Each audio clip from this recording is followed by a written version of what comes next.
The following transmission contains unencrypted instances of explicit language. Mature audiences are cleared to proceed. Welcome back. This is part 2 of our tradecraft analysis of The Company's episode 2, where we're going to look closely at the series treatment of the CIA involvement in Cuba in the late 1950s. We might recommend that you check out some of our prior episodes, like our February discussion about The Company episode 1, and our recent discussion about The Company episode 2, and also our Good Shepherd episodes. While you're at it, you might want to hit subscribe button on your favorite podcast app so that you can always stay caught up with us. We really are working to kind of tie all these strands together and untangle the history from the mystery. That said, if you do want to just jump in with us right here, that's totally fine. Basically, we looked at a highly fictionalized version of the Bay of Pigs event in The Good Shepherd quite recently. And in this episode, David and I are going to investigate whether or not The Company presents a more factual version of those events. And that's what's coming up right now in this episode of Spies Like Us. Bay of Pigs. So again, like we start out with, our audience surrogate Jack landing in Guatemala in September 1960. So we've jumped ahead like 4 years. And by the way, it's really important in 1960. So we've had an administration change. We're not under Eisenhower anymore. Now we've got Kennedy in the White House. That's right. Yeah, that was a really big turn of events. But the CIA under Eisenhower had been training what they call Brigade 2506 for the operation against Cuba for actually years now. Yeah, I think when we were talking about this, you had said that this whole plan had been under Eisenhower and was just executed under Kennedy. These operations that the CIA is planning and what the State Department is doing and what the administration is saying, like, just all don't feel like they're all working together as a coordinated unit. You know, that's part of what, like, Robert De Niro in the Good Shepherd, Bill Donovan. Wild Bill Donovan. Right. Was trying to kind of put together, but it looks like it's kind of gotten a little out of hand. I mean, it kind of took a life of its own, especially with Alan. He was just like a guy that loved adventure. Apparently, he read the book Kim every night, which is the same author as the Jungle Book.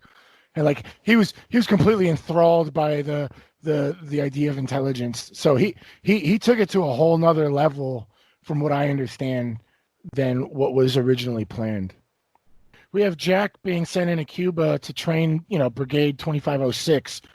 Now I know. Now I'm gonna have to kind of qualify this a little bit because this shot is like super Spielberg-y, even though this is not a Spielberg film.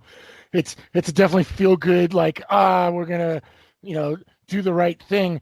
He walks in and, there's other US soldiers there that have been training the military, and he's brought in as like, the intelligence contact to kind of take over the operation. But they were there physically training the soldiers. They created like this watering hole, kind of like a swimming pool, but like in the dirt, and they roped it off. And they had a sign up. Yeah, it was like officers only or whatever. And so and Jack comes up and like looks at the Cuban soldiers. And by the way, the brigade that was being trained by America, these were Cuban nationals that had been kicked out of their country. Mm-hmm. These are people who loved their country. They were soldiers for their country. Like, these weren't just like random dudes. Like, these guys fought for their country, were signed up for the military for their country, trying to get their country back. And there's just a sign like officers only, like you're not allowed to like, be in the pool with us.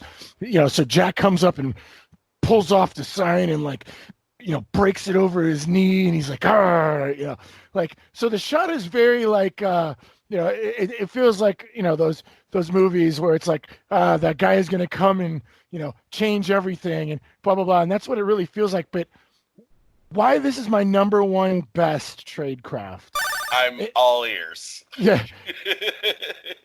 He recognized the problem of what was going on. The guys that are training these dudes to take their country back, like a racial divide, like we are the American officers, you are the Cuban privates, you guys stay the fuck over there.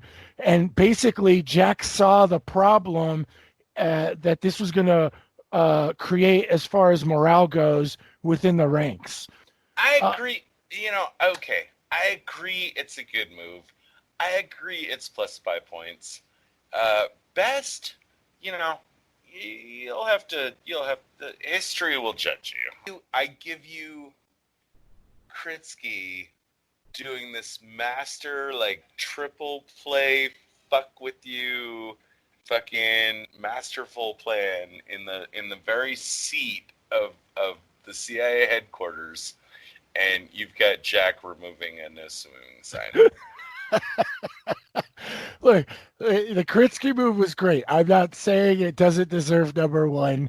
It was just this whole sequence of events, and then I watch, and with Jack not doing anything really, this is really right. like he needs some stuff to do. Yeah, right. Like they gotta put. Well, it's true. It's true though, because that's always going to be the problem when you put, when you run this kind of play, and you put a character that didn't ever exist into a bunch of historical events, like you've kind of trapped yourself as a writer. He can't do anything significant because that would change history. Right. And so he's always just got to be, like what he is primarily as an observer and an audience surrogate. But I mean, yeah, this is a cute, like, little thing that they let Chris O'Donnell do. Yeah. And I think had the, sorry to spoil the boil of pigs, but had the airstrike come that was promised, I think it might have been successful. Oh, spoiler alert, the Bay of Pigs didn't work out the way we wanted it to. Yeah. But back in Washington, they're planning that shit. Yeah, they are definitely planning it. My huge question that keeps coming up to the fore is why are these important decisions being made by the CIA? You can still find people that disagree about how much Eisenhower knew and how much JFK knew about it, but it feels to me like JFK, because remember also, like, JFK had won a very difficult election. He's the first Catholic to take the executive office, right? Right. I feel like he runs his presidency, as short as it is, before he gets popped. He runs it like a man who's got something to fucking prove. Number one, prior to Watergate, the CIA was actually held in very high regard, and they pretty much had a lot of free passes to do whatever. They could just say, hey, they could go to Congress and be like, hey, or the president could go to Congress and, hey, we need this money or this approval for state secrets. And they would feel like a patriot, but like, yes, go ahead. And it wasn't until Watergate when Congress was like irate. So that's part of the reason why the CIA had so much, sovereignty. Accepting of that historical accuracy. When I say I question it, I'm not questioning the historical accuracy. I'm questioning the, like, what the fuck were we doing back then? Oh, yeah. There was free reign, and you put a man like Alan Dulles in charge of this organization who's going to use that sovereignty to its full potential. Whether you believe he was doing it for one reason or another, he was the type of man that could take full reins of that type of a pony, so to speak, right? So that's one aspect of what you're talking about. The other thing is, from what I've read, despite what a lot of people have believed about JFK, he was ecstatic about working with intelligence.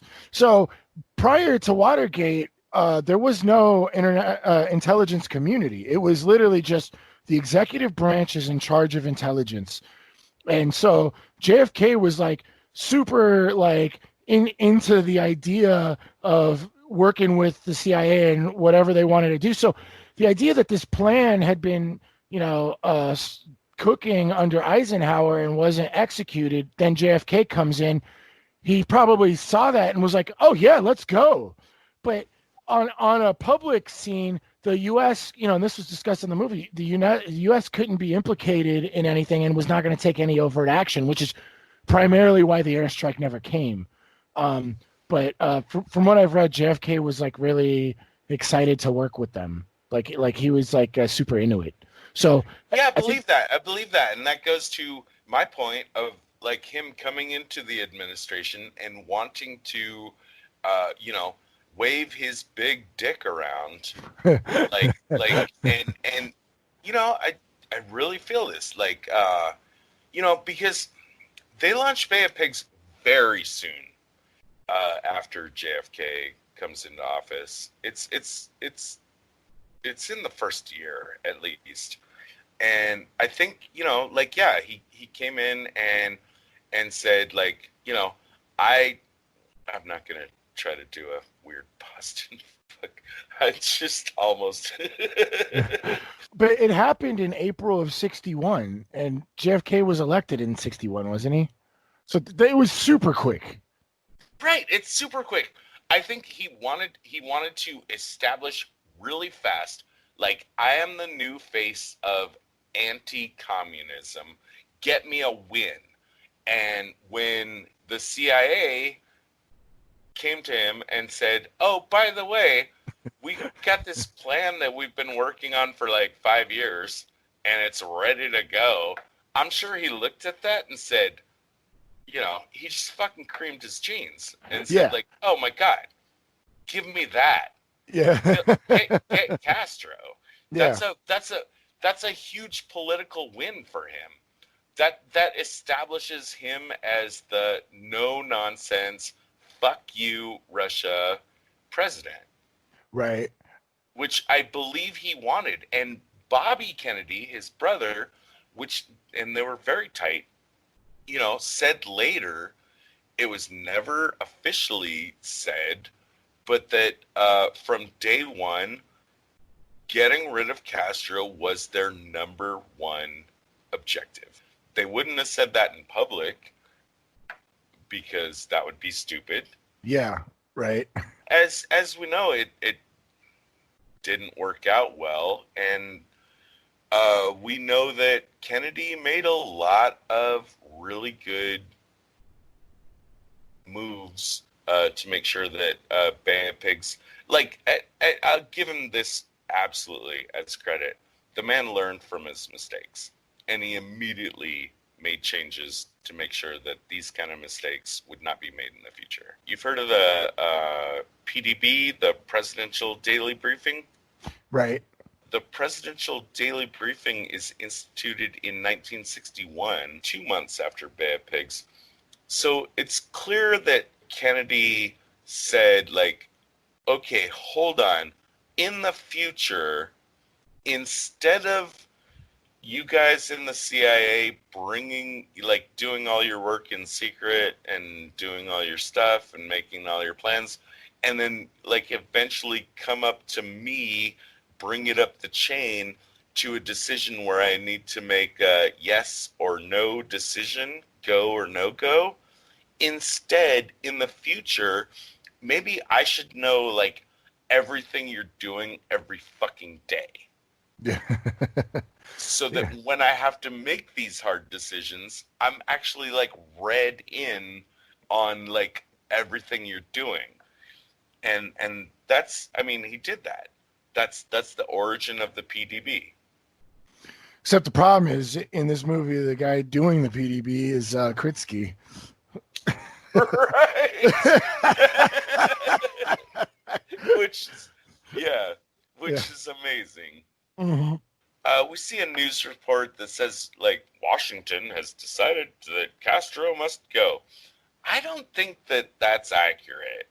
The administration had decided that Castro needs to go, but I don't think that was in their press releases. No, probably not. They probably like painted him as like a threat or something, but they probably didn't say, "Hey, we're gonna go shoot him," or poison his milkshakes. Right. We also see news footage of him like promising, there will be no overt intervention. I'm not even gonna try to do a Boston accent. And that Boston accent, that Kennedy accent. It's not a Bostonian accent. It's a fucking Kennedy accent. Yeah. Like, it's literally it's their family. It's Yeah. not it's not anything other than that. We also see like a little historical thing. Like we see that Castro in a news release. It says he just came back from a meeting with the White House, Right. and he's announcing that he's sure that like the Americans plan to invade. Should it have been more of a red flag than it was to the planners of the Bay of Pigs that Castro is literally telling the entire world the Americans are planning an invasion might be a signal to you that he knows Right. about your plans? Yeah. I know that he did a visit to Washington during the Eisenhower administration and met with Nixon, but in the timeline of this movie, it's presented as if he had a meeting. It just doesn't quite line up. There was no meeting of Castro with the White House during the JFK administration, is what I'm trying to say. Yeah, he met with Nixon, not He did meet Eisenhower. with Nixon, and supposedly Eisenhower. Okay, and he wasn't invited as an official diplomatic mission. He was invited to Washington by a core of Washington Press organization or something, and supposedly Eisenhower like immediately like just went on a golfing trip just to like be like very very far away from Washington Right. because he didn't even want to have any chance of rubbing elbows with Castro. But supposedly Castro did talk with Nixon, who was the vice president at the time. Nixon walked away from that meeting pretty sure that Castro was absolutely like drinking the water, the communism Kool-Aid, Yeah. and likely a major threat. But I guess that plays out the way it plays out. There's so many things that historians argue about like why the Bay of Pigs failed. In The Good Shepherd and in The Company, we are given to believe, for probably cinematic reasons, that it's successful Soviet intelligence. I mean, you have to give major minus points for pulling off the operation. We see in the film that there were objections raised. Angleton, especially, he's the guy who throughout this series is the voice of, we really can't pull off any covert operations while there's a mole. Well, yeah, I mean that was like the biggest gripe that I had, and I think I'm gonna make this my number one worst. Uh, when they have the meeting about whether or not to get involved with the Bay of Pigs or what capacity, you have Alan Dulles, James Angleton, and like I don't know, an army of analysts or executive like intelligence officers or something. Like the room is probably full of like 40 to 50 people, and there's already been complaints from Angleton about possible moles, and here we are making a major decision in front of everybody. A lot of this would have been like compartmentalized information. So I think you put this down as your number two, but I'm making this my number one. Like on a high level of decision making, you shouldn't be discussing these plans in front of all of these people. Like you should have already vetted like maybe one, maybe two, maybe like five at the most people where you're like, all right, we're gonna make this decision now, and then delegate orders from there. I think at this point, like they'd already made the decision to move ahead, and it's only now that somebody like raises his hand, kind of hesitantly, Yeah. and realistically, Angleton and anybody else like should have made their objections earlier. They shouldn't have waited until this moment. Well, Angleton did, and that's why the officer when he was like, we shouldn't be discussing this. It's going to make no point to have this discussion if the mole's listening. And he's like, oh yeah, that's right, your moles. He had already made the point earlier, and everybody, and like this is what's kind of historically, everybody thought he was crazy because he went on a crazy witch hunt for moles after Kim Philby. Right, yeah, like Tariti is the voice that we see in the movie that like that's kind of saying like, hey, I think Angleton's kind of fucking crazy, but he's not crazy. I mean, if you buy into this version of events, Angleton, you need to listen to that motherfucker. Right. But back on the beach, we have the invasion. I actually wanted to talk a little bit about the invasion. Prior to the actual invasion, first of all, they set the battalion out in the middle of the ocean. They had like weeks worth of like food and supplies out on ships waiting for the invasion. Then the U.S. plans a bunch of like decoy operations to kind of throw off Castro. And this might be where we could. No, you're talking history and not something we see in the movie, right?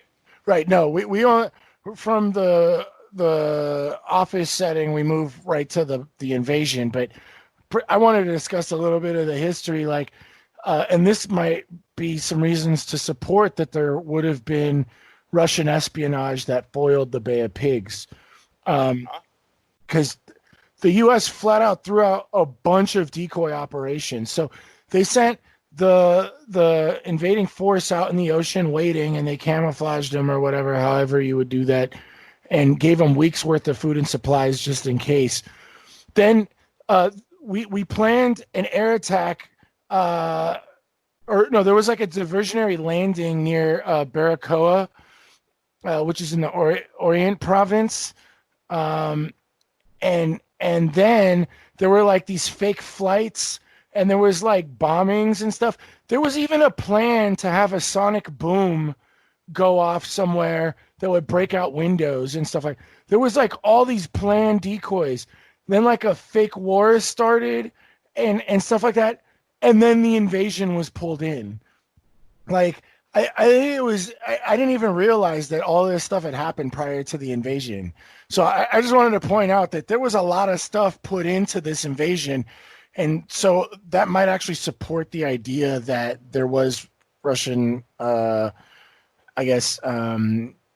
double agents working that knew about the invasion ahead of time and might have foiled the plans in one way or another politically, or through the media or whatever, or just told Fidel right away. My whole feeling about this period of history in the CIA is that like they never saw an idea that they didn't like. that like they're just fucking.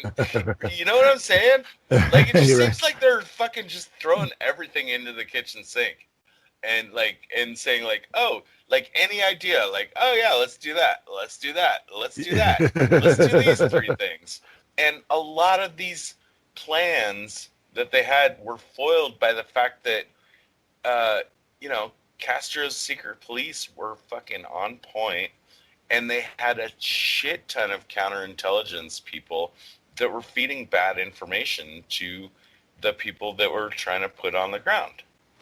Yeah, and they were just playing. They were just playing the game. You know, it's the height of whatchamacallit, that, you know, hubris, that, you know, because we're the mighty USA, we can play intelligence games better than this tiny little country. But in fact, like, we got outplayed at every fucking turn. Yeah, actually, that's how Cuba was planned out. The prior to you know, Castro taking over Cuba, we actually went and dumped a bunch of money into the elections in Guatemala and forced out the communist regime and political parties. This is so important. Bring this plane in for a landing, buddy. Yeah, this is super duper important. This is historical and not in the movie. Basically, 100%. the Communist Party in Guatemala was getting really powerful, and we dumped a ton of money into those elections and basically forced out the Communist Party. And you know, like, we pat ourselves on the back, like, you know, that we didn't spill any blood and blah blah blah. But the people that had, among the people who fled the country, was Castro and Che Guevara, among other people. And Castro established Cuba specifically to block CIA penetration. He had learned his lessons, and he built that entire apparatus specifically, right? Specifically to block CIA penetration. So not only did he create like an island that was highly secured, blocking out anybody, established this like totalitarian communist government, but he also like employed all this insane like disinformation and misinformation, had like double agents all over the place. Like counterintelligence was like way up to par.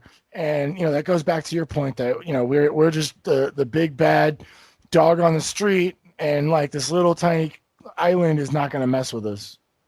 You know, and I think that a certain amount of racism might apply here too. You know, that like, you know, just the feeling that like white Protestant awesomeness is going to be able to easily crush these stupid brown people. I said it. Well, I mean, that definitely was shown in the movie with the no swimming pool sign, the no swimming sign. Right. Yeah. Yeah, it was definitely a separation of race at that point, but, you know.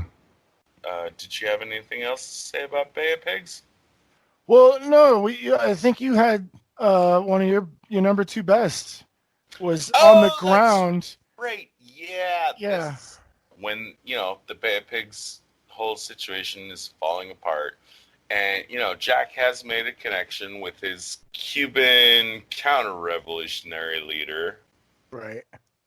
And that guy, once everything falls apart, that guy says, like, you got to get out of here. Now, Chris O'Donnell, he's got to play the hero, right?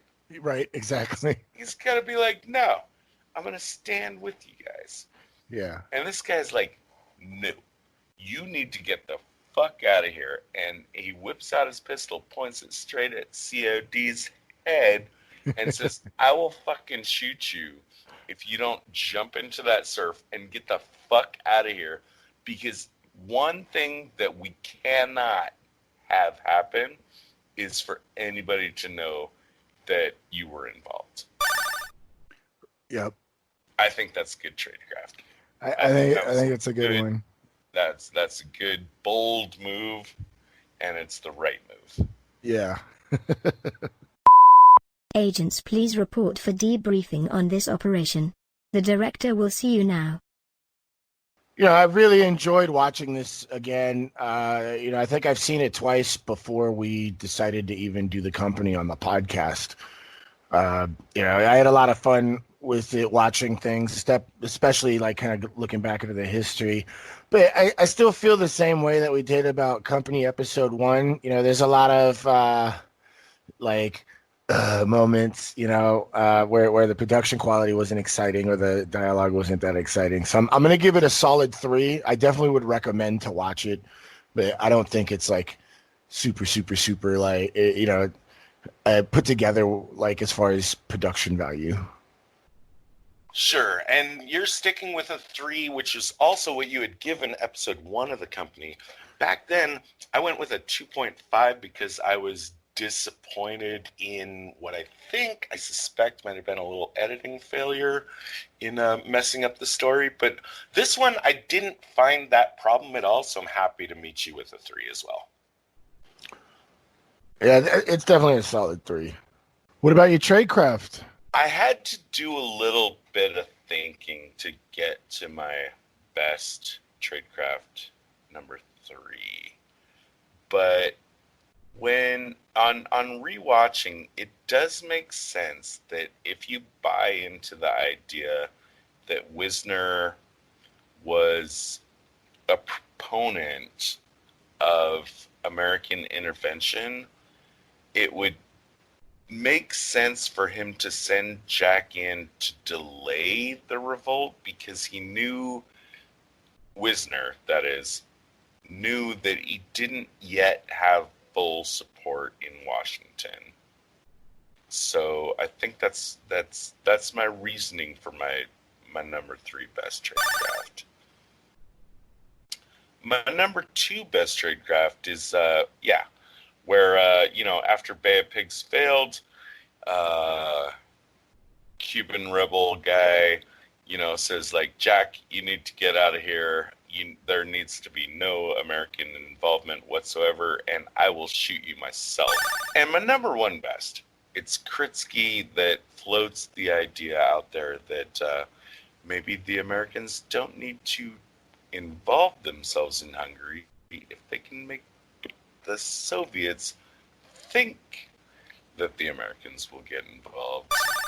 My number 3 best is Jack prepping the lie when he was revealed to be CIA during the interrogation. This was probably practiced and planned out. If you get caught, say we're coming to back up the revolution. My number 2, we actually didn't get to discuss in the podcast, mainly because it was like one little scene that was way outside the scope of the major 2 acts that we have in the story. But from the company part 1, if you remember, Yevgeny, or his name's Eugene, he gets caught up walking around with a bag full of groceries, and he's about to get caught, and they're like, "Get your hands up." He's like, "I'd be happy to do that, but I'm carrying a bag full of nitroglycerin, and that's just going to screw us both up." And they're like, "Well, blah, blah, blah. We got to move." And what he does is he throws the bag in the air, which gets the guy's attention who's got a gun pointed at him, and he just like bolts out. So I thought that was kind of cute, a way for him to get away.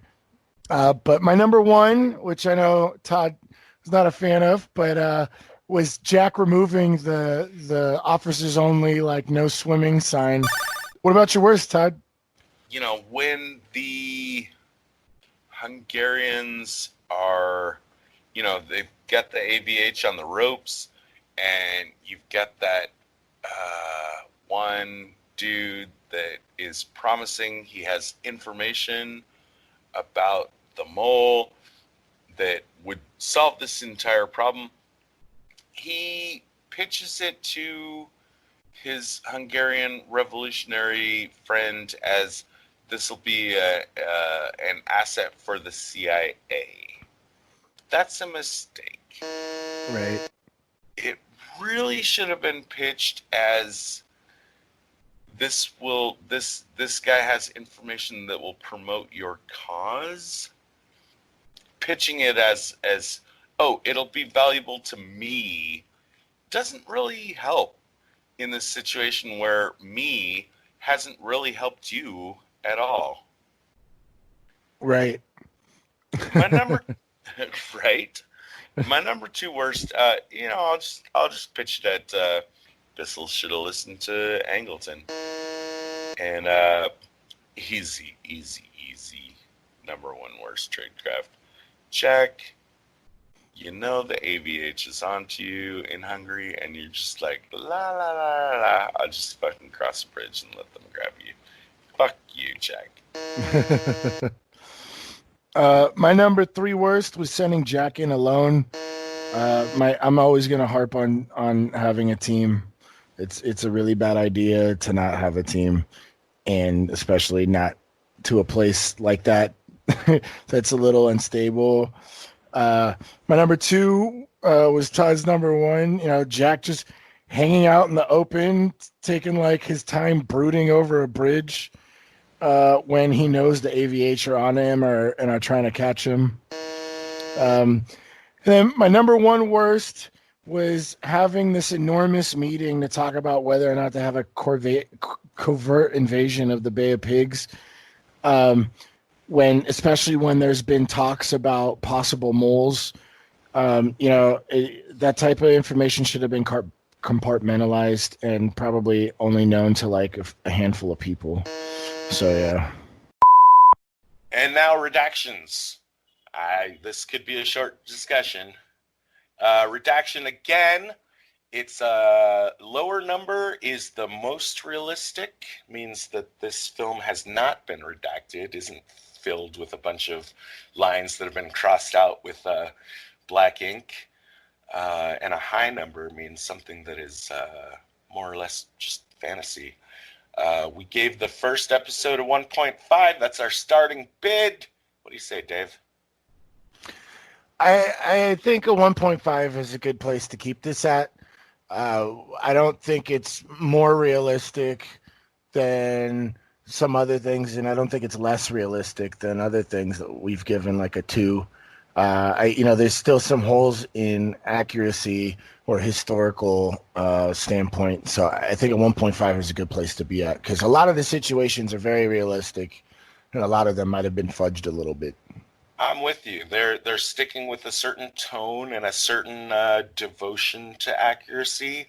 That leaves the company in the running still. 1.5 is the best rating we've given any of our stuff. It is in the winner's circle so far with Munich and A Most Wanted Man. Yeah, I think that's a pretty good place for it to be. I don't think it's more realistic than either of those.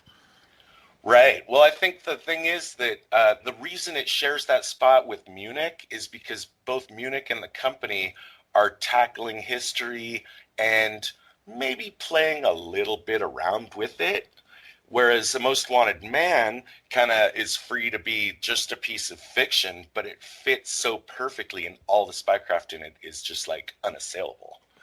Yeah, so yeah, absolutely. So these are our most realistic films so far. Someday we're gonna find that superstar that we go all the way down to a 1. Yeah, that would be great. I'm pretty excited to see something like that. We might have to just watch a documentary. And that's the end of our show. Thanks for listening.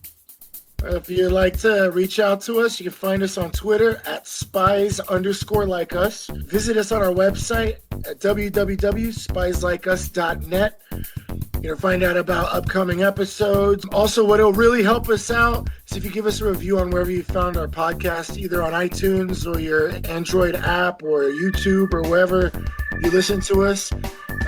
Even if you didn't like the show, just give us a review. It'll help us, give us feedback so we can make the show better. And it can also help other people who haven't found the show yet find out about us. Hey, Moira, initiate Protocol 9. Protocol 9 initiated. This podcast will self-destruct in 20 seconds. The preceding transmission sampled the songs Ice Cold by Audionautics, Enter the Party by Kevin MacLeod, and sound effects from freesound.org. Attributions and links are found at spieslikeus.net. Editing by Todd Hostetler.